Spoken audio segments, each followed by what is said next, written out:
শহীদ আবরার শহীদ হতে পেরেছেন, আমি শহীদ হতে পারি নাই। শহীদ আবরার ভারতীয় আধিপত্যবাদের বিরুদ্ধে কথা বলেছেন, আমিও ভারতীয় আধিপত্যবাদের বিরুদ্ধে কথা বলতাম।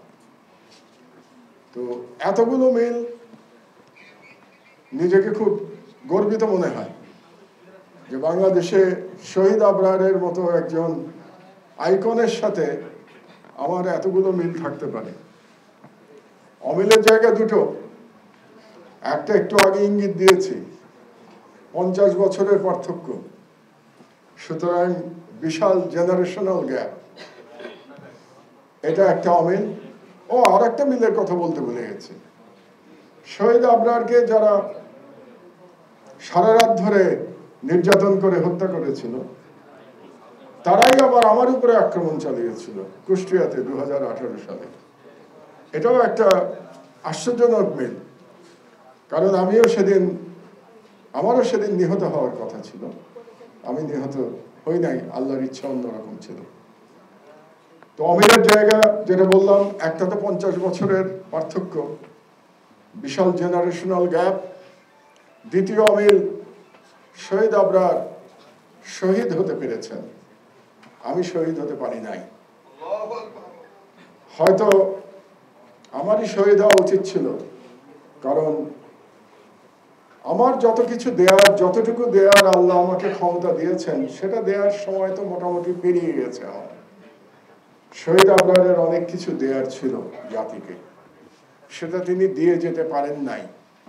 সেই জন্যে শাহাদাতটা পরিবর্তন হলে দেশের জন্য হয়তো উপকারী হতো। আমি শহীদ হতে পারতাম 2018 সালের 22শে জুলাই, সেটা হয় নাই। সেটা না হয়ে পরবর্তীতে আবরার শহীদ হয়েছে। তো শহীদ আবরারের লড়াইটা কি ছিল? সে কোনো রাজনীতি করতো না, আমরা জানি। সে কোনো প্রত্যক্ষ রাজনীতির সাথে জড়িত ছিল না, কিন্তু তার অগাধ দেশপ্রেম ছিল এবং সে ভারতীয় আধিপত্যবাদের বিরুদ্ধে তার আওয়াজ তুলেছিল। এইটুকুই ছিল শহীদ আবরারের জীবন। এবং ভারতীয় আধিপত্যবাদের বিরুদ্ধে আওয়াজ তুলবার জন্য তাকে শহীদ হতে হয়েছে। কিন্তু তিনি জাতিকে জাগ্রত করে গেছেন, কারণ এই ভারতীয় আধিপত্যবাদের বিরুদ্ধে তত্ত্ব কথা আমরাও লেখালেখি করেছি, দীর্ঘদিন ধরে করেছি। আমার বয়স হয়েছে, লেখালেখির বয়সও কম হয় নাই, 20 বছর পার হয়ে গেছে। তো আমরা লেখালেখি করেছি, কিন্তু আমাদের লেখালেখি অনেকটা বিমূর্ত ছিল। বিমূর্ত থাকার কারণে হয়তো জাতি জাগ্রত হয় নাই, কিংবা আমরা দুর্বল লেখক ছিলাম, আমরা জাতিকে জাগ্রত করতে পারি নাই। সেই জন্যে ভারতীয় আধিপত্যবাদের বিরুদ্ধে লড়াই করবার জন্য আমাদের একটা রক্ত মাংসের মানুষের প্রয়োজন ছিল। সেই মানুষটি শহীদ আবরার। শহীদ আবরার শহীদ হওয়ার পরে সেই রক্ত মাংসের মানুষ আমাদের সামনে এসে গেল, আর বাংলাদেশের তরুণ জনতা জেগে উঠল। আমরা যেটা জুলাই বিপ্লব পরবর্তীতে দেখেছি, তার শুরুটা হয়েছিল শহীদ আবরারের শাহাদাতের মাধ্যমে। সে শহীদ হয়ে পুরো তরুণ প্রজন্মকে ঝাঁকি দিয়ে গেছে, যেটা আমার আগে পূর্ববর্তী অনেক তরুণ বক্তা বলে গেছেন। এবং সেই লড়াই আমাদের এখনো চলছে। দুর্ভাগ্যের বিষয় হলো, যাদেরকে আমরা স্বাধীনতার প্রহরী মনে করি, সেনাবাহিনীর কিছুদিন আগে আপনারা হয়তো আমাদের পত্রিকায় দেখেছেন যে সেই সেনাবাহিনীর দুইজন জেনারেল এখন পালিয়ে আছে মোদির আশ্রয়ে। তাহলে, এবং তার মধ্যে একজন ডিজিএফআই এর প্রধান ছিলেন প্রায় 4 বছর। তার মানে রাষ্ট্রীয় নিরাপত্তা তার হাতে ছিল।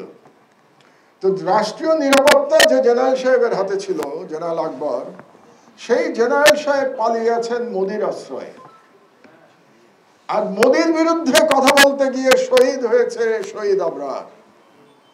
তাহলে কে বড় দেশপ্রেমিক, জেনারেল সাহেব না আবরার? আমাদের কি জেনারেল সাহেবদের দরকার না আবরারদের দরকার? এই বিষয়টি আমাদেরকে বুঝতে হবে। আমাদের স্বাধীনতা সার্বভৌমত্ব রক্ষা করতে হলে আমাদের জেনারেল দরকার নাই, আমাদের শহীদ আবরার দরকার। আমাদের শহীদ আবরারের মতো হাজার হাজার লক্ষ লক্ষ তরুণ দরকার, যারা বাংলাদেশের স্বাধীনতা রক্ষা করতে পারবে। এবং এই লক্ষ লক্ষ তরুণরা যদি রাস্তায় নেমে আসে, তাহলে আকবরের মতো যে সমস্ত জেনারেলরা দেশের সার্বভৌমত্ব বিকিয়ে দিয়েছেন, সেই সমস্ত জেনারেলরা সোজা হয়ে যাবেন। আমি নিঃসন্দেহে বলতে পারি, সেই সমস্ত জেনারেলদের দেশের সার্বভৌমত্ব বিকিয়ে দেওয়ার আর সাহস থাকবে না। তো সুতরাং শহীদ আবরার আমাদের আইকন হিসেবে বেঁচে থাকবে, আমাদের স্বাধীনতা সার্বভৌমত্বের আইকন হিসেবে শহীদ আবরার অনন্তকাল বেঁচে থাকবে, এটাই আমার প্রত্যাশা।